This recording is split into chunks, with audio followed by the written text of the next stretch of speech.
Mga kapatid ko kay Kristo, magandang umaga po sa inyong lahat. Magandang umaga po, Father Richard. Sabi nga nila, pinagpala at binigyan ng pagkakataon ng isang pamilya na magkaroon ng isang pari. At siguro marami ang lalong-lalo na dito sa atin na kung saan pag may pari sa isang pamilya, kamag-anak, parang nakapagbibigay ito ng lakas, loob at karangyaan sa angkan kung saan nanggaling ang isang lalaking naging pari. Ngunit mga kapatid, alam naman natin ang pressure na meron din sa katauhan ng pari na kung saan marami sa kanyang mga kamag-anak, kapitbahay, mga kaibigan na kung saan nalalaman nila o alam nila ang istorya sa buhay ng isang taong naging pari. Minsan nga maraming nagtanong, bakit sa karami-raming binata sa isang bayan, siya pa ang pinili? Sa karami-raming mga magagaling, matatalino, bakit ito pa ang naging pari? Sa dinami-daming binatang makisig at maganda ang kalusugan, bakit ito pa isang taong hikain, maraming mga dinaramdam sa kanyang katawan? Bakit at bakit at bakit? Ang daming tanong. Dahilan sa marami sa mga kamag-anak, pati mga kapatid, mga kaibigan, kapitbahay ang alam ang istorya ng taong ito.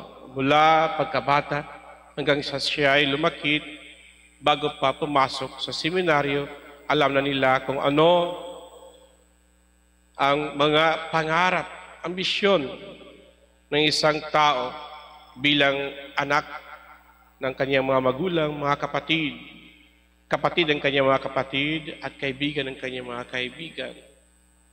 Maraming mga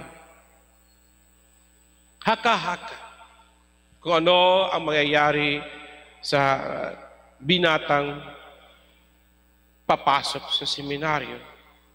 Kaya nga po, maramdaman natin na sa panahon natin ngayon, kakaunti na lamang ang pumapasok sa seminaryo. Hindi dahilan sa marami sa mga kabataan na walang bokasyon, kundi iba na rin ang estilo ng buhay na meron tayo ngayon. Noon, para bang ang pagpapari ay daan upang maiahon ang isang pamilya mula sa kahirapan, o di kaya'y maiahon ang pamilya mula sa isang kahihiyan na nangyari sa isang pamilya. Ngayon, parang hirap magdesisyon ang mga kabataan na pumasok sa seminaryo. Mailan-ilan na lamang. Dahilan sa ang mundo ay nagbibigay ng maraming interes sa utak at kalooban ng isang binata upang pumasok sa seminaryo. Kaya ngayon, makikita natin na hirap din ang mga seminaryo na maghanap na maging bokasyon upang maging seminarista at magbigay ng kanyang sarili para sa formasyon sa pagkapari. Sa karanasan ko, ang dami-daming kuro-kuro. Kasi ako'y nakapagtapos ng accountancy, nakapagtrabaho,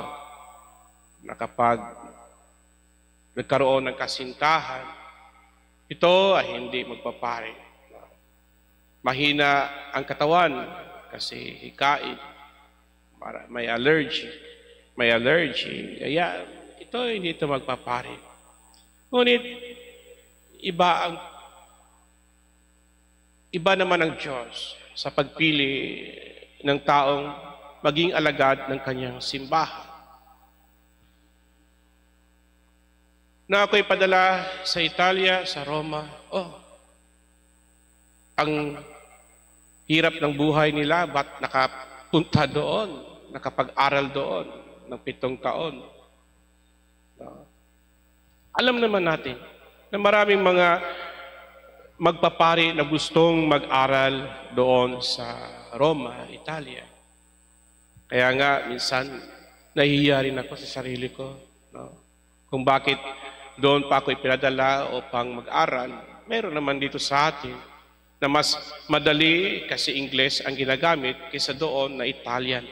Libro, leksyon, pasulit, at mga gawaing papel, mga essay writing, term papers, essays, at saka thesis. Lahat dapat sa Italian at hindi lamang kailangan mo pang gumamit ng iba pang lingwahe. Kung alam mo mag-Espanyol, tsaka Ingles. Maliban na sa Filipino at Italian. Kaya maraming nagtaka. Dahil alam naman natin na mahirap mag-aral sa Europa. Umaabot sa 1 milyong pesos, minsan, sa 1 taon. Hindi lamang sa tuition fee, kundi ang buhay na mayroon ang isang seminarista doon, ng isang magpapari doon.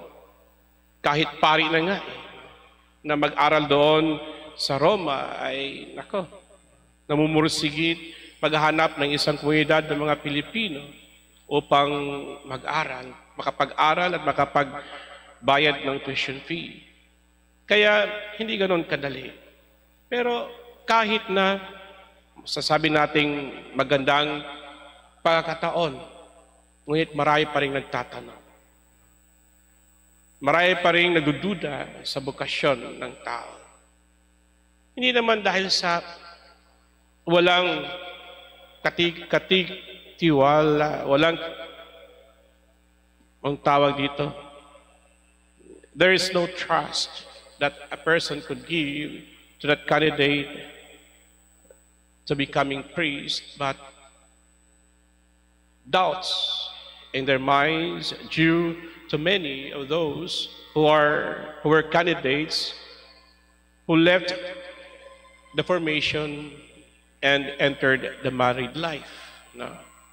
Kaya hindi natin maitutukoy kung ano talaga ang nasa kalooban at isip ng mga tao, lalong-lalo na sa mga kamag-anak at mga kaibigan, kapitbahay. Ito si Jesus. Isang karpintero. Nag-aral ba siya sa kung saan nag-aral ang mga eskriba at mga pariseo, mga kaparian sa templo? Hindi. Ang buhay niya ba ay marangya? Hindi.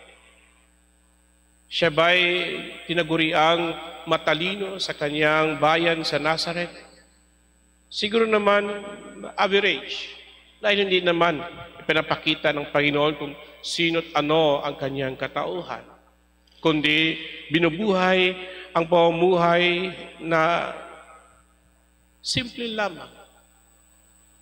Ngunit, nang dumating ang pagkataon, at ang oras, ang panahon na kung saan siya dapat magsilbi sa Diyos at gawing may isa katuparan ang pangakong pagliligtas ng Ama, ginawa niya ang lahat. Ibinigay niya ang lahat. Ibinuhay niya ang pagsunod sa kalooban ng Diyos Ama upang may isa katuparan ang pangakong pagliligtas hindi lamang ng bayan ng Israel, kundi ng buong sangkatauhan. Kaya mga kapatid, masasabi natin na ang Diyos lamang ang may alam kung ano ang nasa kalooban ng taong magiging pari o magiging propeta. Ngunit, kinakailangan din natin ng tulong kung sino man ang may bukasyon at nag-aaral sa isang seminaryo, sa isang kolehiyo ng pagpapari. Tayo na alam natin na naghihirap ang tao dahil hindi naman ganoon kadali. Dito sa inyo, ilan ba ang mga scholar para mag-aral sa pagpapari? Marami-rami din. No? Sa LST lang, ang tuition fee for one semester is more than 50,000. Allowance, more or less 1,000. Pagkain pa, dormitory pa. No? Kaya, mahirap. Kung ang kalooban ninyo ay may kabutihan at gandahang loob at may kakayahang tumulong, tumulong kayo.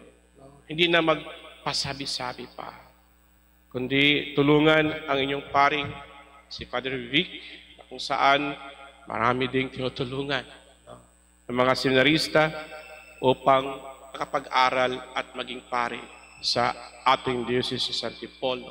Sana ipagpatuloy ninyo ang inyong kabutihan at kagandahang loob para mapagtagumpayan ng inyong mga seminarista ang mga pagsubok, lalong-lalo sa pag-aaral at sa pagdating ng panahon, maging pari ng diocese at magsisilbit, maglilingkod na may kabutihan at kagandahang loob din para sa simbahan, para sa inyo. Amen.